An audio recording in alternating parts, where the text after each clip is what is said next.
Good morning. Welcome to Burning Waters of the Moon Tarot. My name is Desiree, and this is a reading for the energy of Sagittarius. Okay, so I have the Baroque Tarot by Lamucci. I have Tarot of the Abyss by Anatorian, and this is the Lantern Oracle by Angelina Mirabito.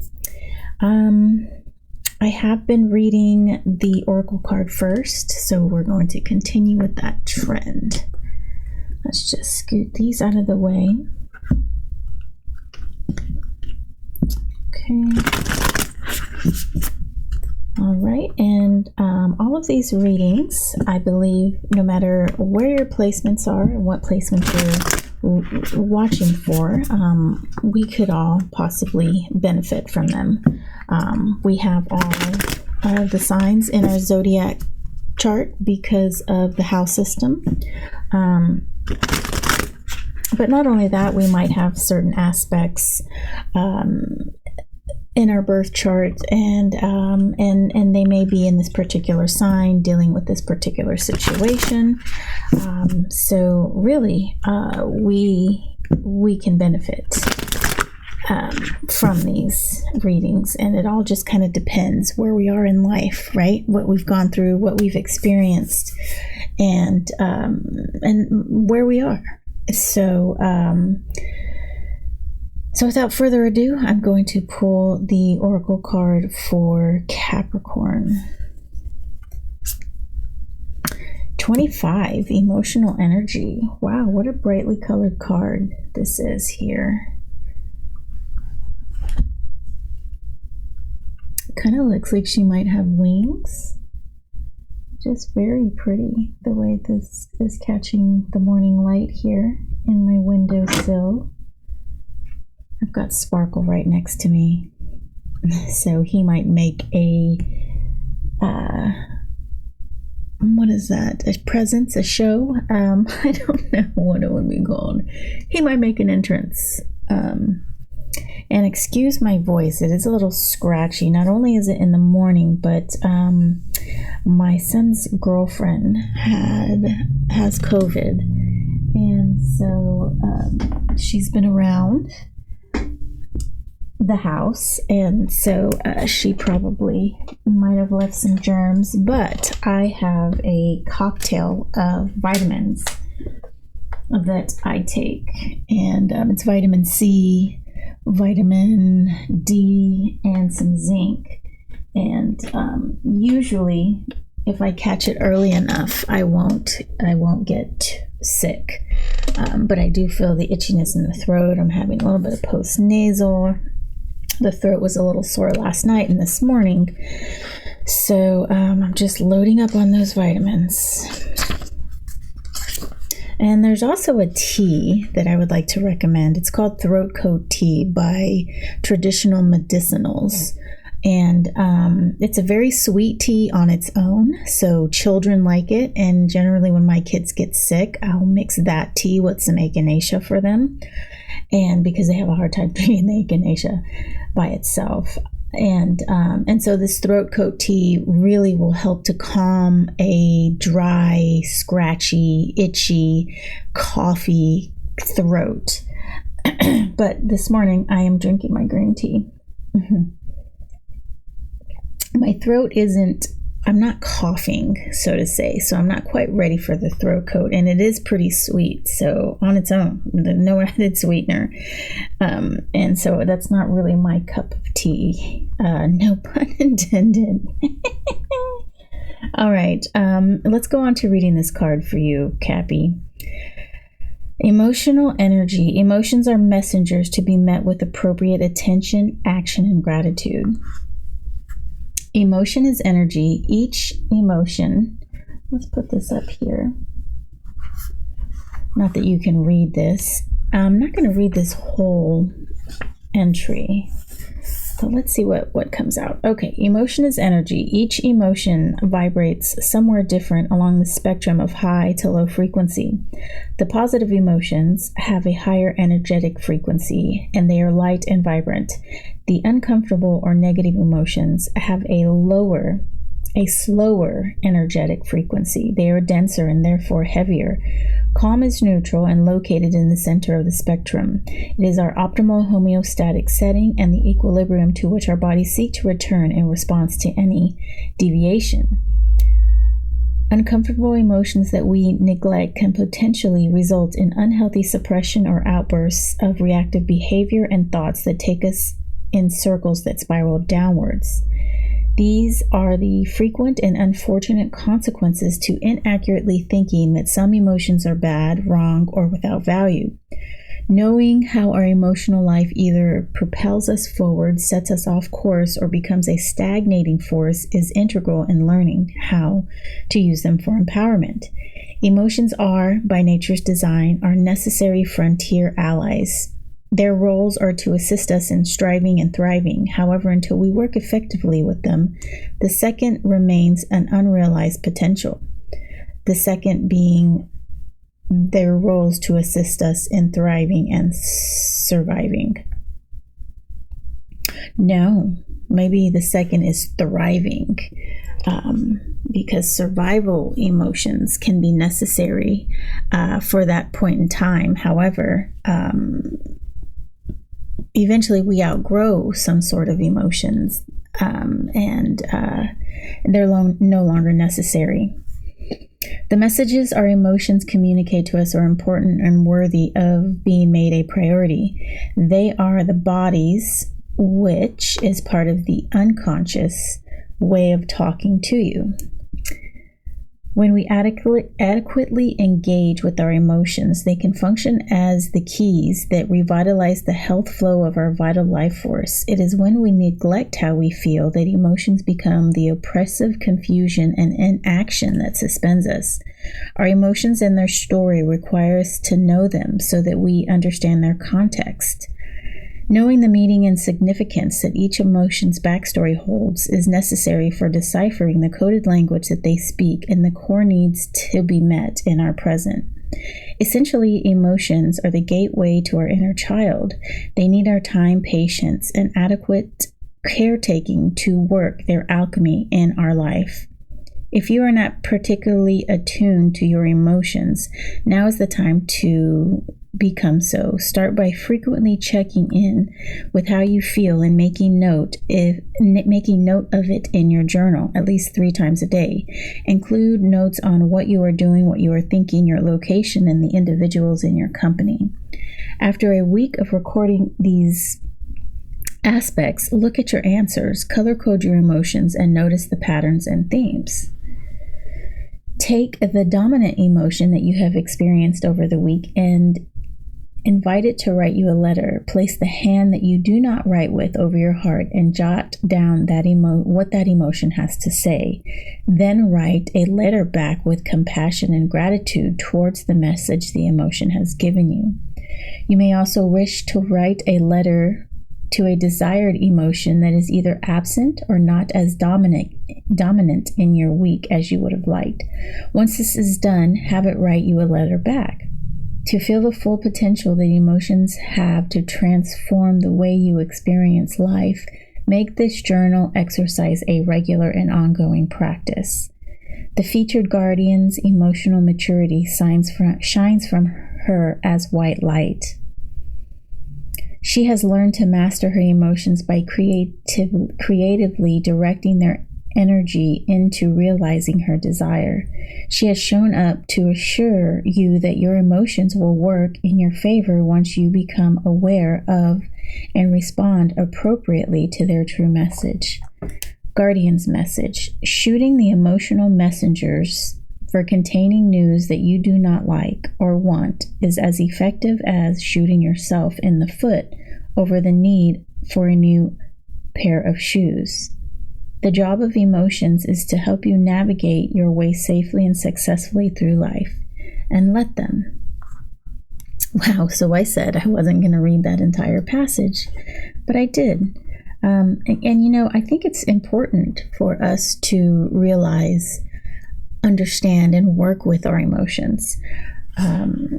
Truly, we are society. I can't really speak for the world as a whole, because I don't really know. But just seeing things that go on in the world news and stuff like that, I just feel like there is just a lack of understanding of emotions of oneself and of others around you, coupled with lack of compassion as well. But if we just really understood our emotions and understood the emotions of others, I think that would help the compassion that is needed in most circumstances. And I really feel that people, the human race in general, just has a hard time with emotions, has a hard time knowing what they are and identifying them and knowing what to do with them. I grew up in a household where it was not good for us to have emotions, especially as children. In our household, in our family, children were to be seen and not heard.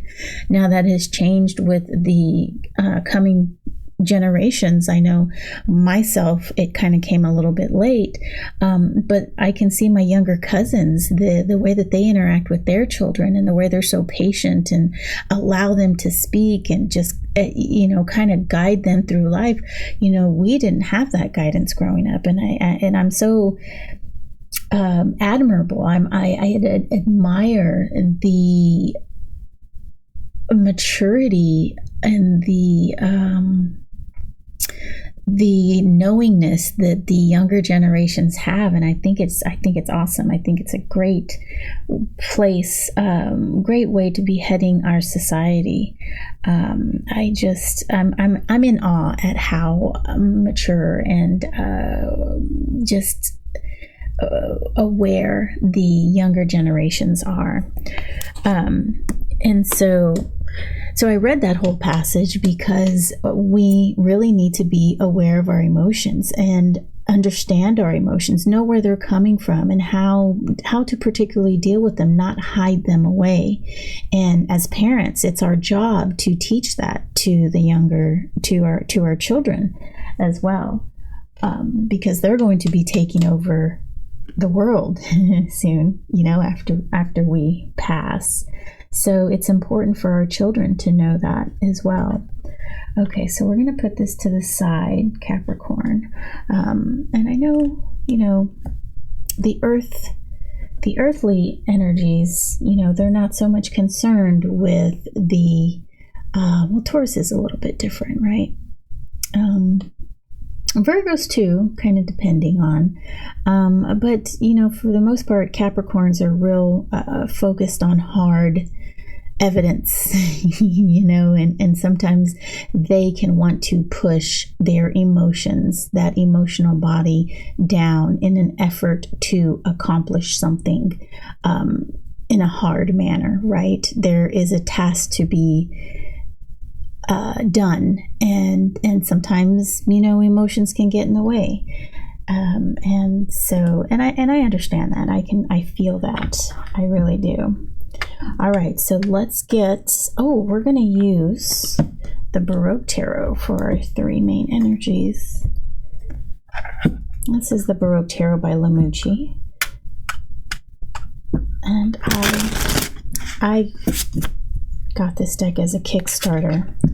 I do believe that this is available for sale, and I believe Lamucci has an Amazon store, which makes it easier, especially if you have Prime. All right.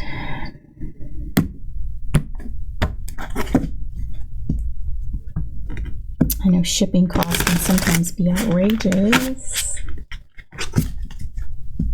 All right, one more good shuffle as this deck shuffles exceedingly well. I love the way this deck shuffles, the way the cards slide together, and this is just a wonderful deck. Okay, the Empress, Knight of Cups in reverse, and Page of Pentacles.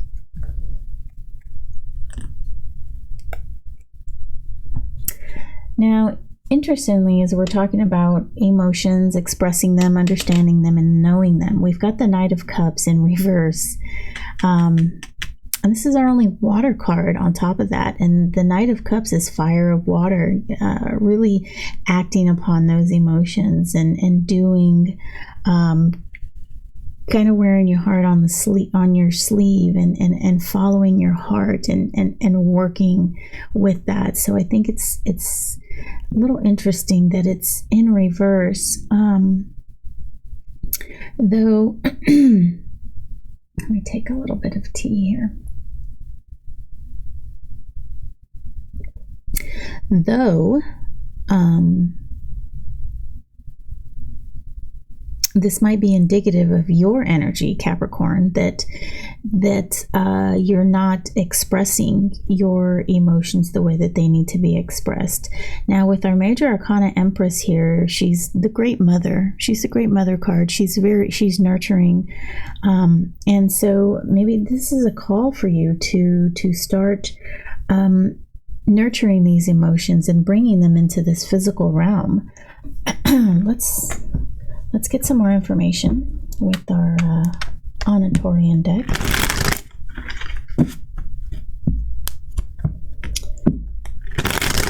Anatorian just self-published a colored deck. I can't remember what it's called. I was involved with the pre-order, but I ended up canceling it because I was kind of on a moratorium of purchasing decks, especially RWS decks, and so I decided not to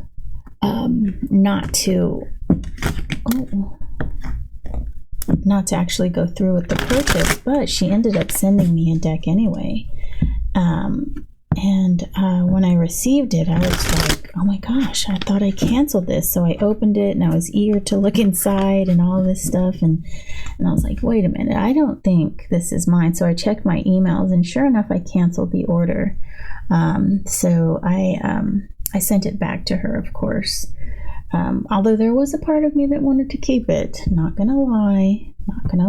But what stopped me is that was someone else's deck, and someone else was going to be without so that I could have something that didn't quite belong to me, and another way to look at it would be like, oh, this is a gift. It could have been a gift, right? But ultimately I sent it back. It didn't belong to me. It wouldn't have been good for me to use a deck and with that energy sort of attached to it. Okay, let's see what we have, Capricorn. Okay, 3 of Swords in reverse. Air. We've got the Chariot. Oh, some action. Oh, we've got the Tower. In relation to our Knight of Cups in reverse. Then we've got the Knight of Wands in reverse, 10 of Pentacles in reverse, 7 of Cups. Oh, the Lovers. I like that. Ace of Swords in reverse, and 6 of Wands. Okay, let's bring this closer over here. Get a nice full shot. Okay. Though I am in my window, I'm not recording on my phone. I'm using a camera that I used for my previous setup. I do have it suspended, but the way I had my phone suspended. Okay, so in this section, I guess we can even include this because this is kind of related. We've got 4 major arcana here: Empress, Chariot, Lovers, and Tower. So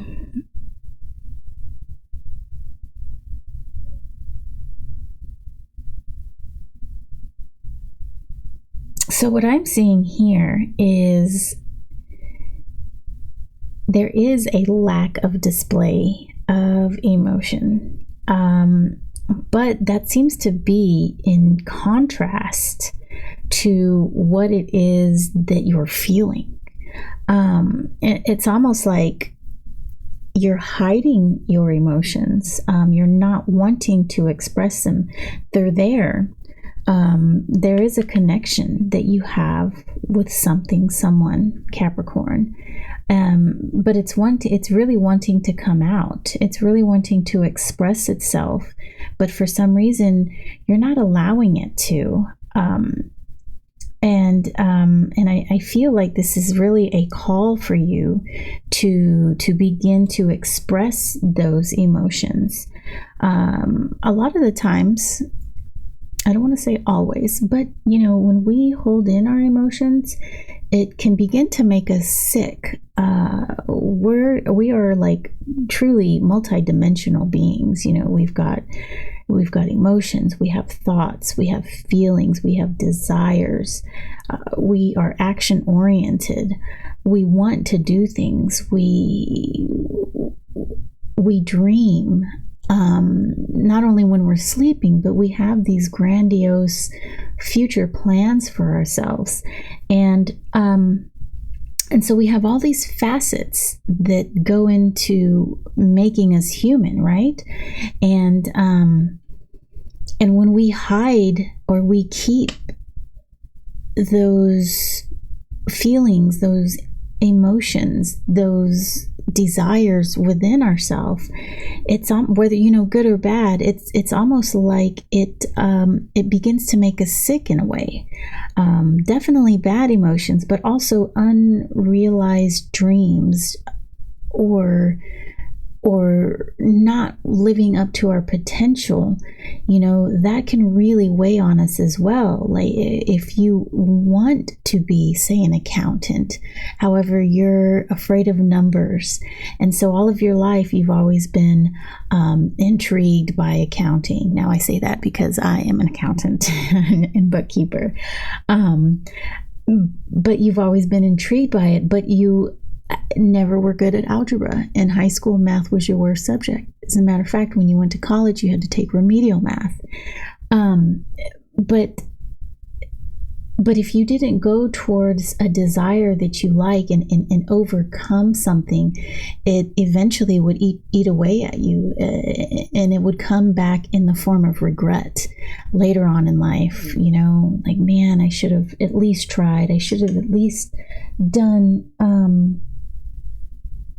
I should have at least tried to see if I could do something. And when we have those unrealized dreams within us and we suppress those types of dreams, it can bring us down in a way. Not only that, it can make I wouldn't say it would take a direct hit to the self-esteem, but it would give it reason to, it would give our inner voice reason to keep us from doing other things. However, if we were to conquer that fear, that would give us reason to move forward. So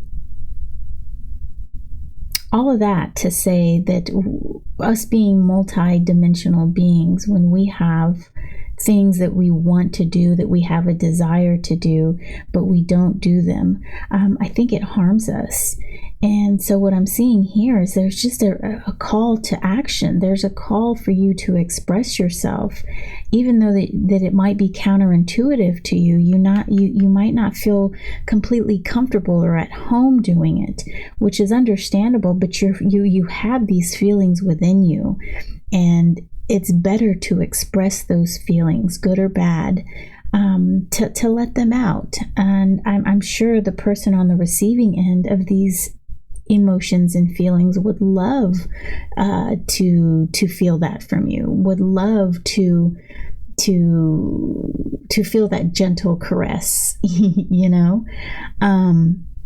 and so what I see here is sort of a tower time where it's time for you to stop thinking, and it's time for you to sort of break down these false ideals you have about expression.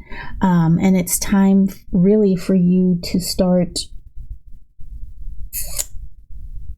showing your emotions, to start releasing these emotions, your dreams, and start moving forward, instead of being stagnant, I guess you could say. And that's what I see happening here. We've got a movement for change, which is going to create some instability, and it's going to start breaking down the old paradigms, the old ideas that you have about yourself, who you are, how you're supposed to be. And I think it's time for you to start exploring new ways. We've got the Seven of Cups here, which is sort of like that daydreaming. You know, we've got this head in the clouds person here. And it's really time for you to start breaking down perhaps the legacy that has gone on in your family, where it's not okay to show your feelings. It's not okay to be expressive, to show who you really are, to put yourself on display. It's time for you to change the narrative. And if you have children, it's time for you to show your children that you know, number one, that you can change, but number two, that this necessarily, though it's been done for, you know, however many years. And I really like this card, how you can see the DNA strand sort of being, you know, this is the legacy card, you know, things being passed down, and things are passed down through DNA, but they're also passed down through family ties, through learning, observation. Children pick up so many things, nonverbal cues and tones of voices and looks, and just so many things that that we don't even realize that they are, and they don't even realize they're picking it up, but that it's all being written down, and those things are passed down. And so what I'm seeing here, Capricorn, is it's time for you to institute this change. It's time for you to start expressing yourself a little bit more, break down these old paradigms, and just dream again, and follow your dreams, and express yourself, and allow those dreams, those feelings that you want to bring forward into this world, to this physical world. Don't just think about, you know, grabbing someone's hand, or don't just think about complimenting someone. Do it, you know, express yourself. You don't need to hold it in anymore. Yes, and that's what I have for you. And I think this is a good reading. I feel like anybody could use this reading. That's really cool, because like I said, there's just sort of like a pandemic, if you will, of people, you know, hiding their feelings, their dreams, their emotions, and not truly expressing themselves, not being who they truly are. All right, so if you know anyone, Capricorn, who can benefit from this reading, please share the video. And don't forget to like and subscribe, of course. And yes, I will see you next video. Take care.